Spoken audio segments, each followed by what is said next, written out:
Hi, it's Zoe from Wright Nissan Subaru. We finished up our pollinator garden last week, which is so exciting. It's been a ton of work, so we're really excited to get that done. But we wanted to make a how-to video in case anybody out there wanted to make their own pollinator garden, as pollinator gardens are so important right now.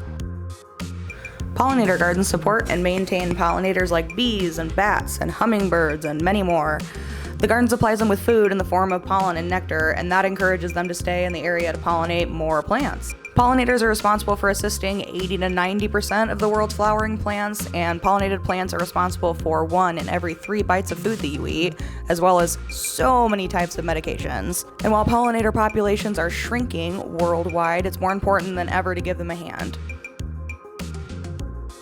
First step is to find more information than you already have.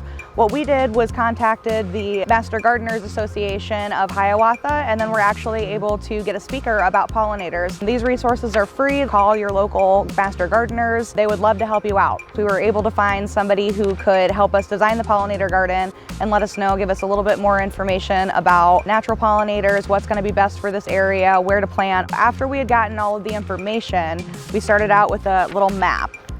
We went with a mix of native hybrid wildflowers. This was done so that we would make sure that we had the best chance of success. So the flowers that we ended up going with were baptisias, black-eyed Susans, strictus grass, some sedums, and some alliums. And then we added in some marigolds just to fill in space. Typically pollinator gardens take about 3 years to really take off, but the benefit of a pollinator garden versus a prairie garden, you don't have to burn it off once a year. It's very, very, very low maintenance. Plant, water, wait until it thrives. So the first thing that we needed to do after we got more information was to choose a space that fit the light requirement that we need and to make sure that watering wouldn't be a problem. We needed at least 6 hours of full light. We were able to find a spot between the 2 dog parks. The city of Hiawatha offered to keep up on the watering schedule, which was a great help to us.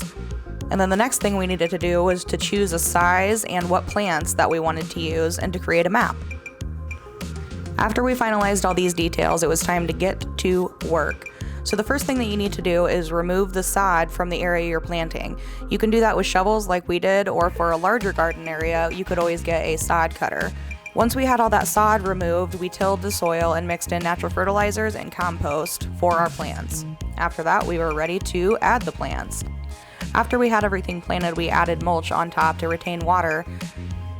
After we'd put the mulch on top and took some pictures of our work, we were ready to water it and watch it grow.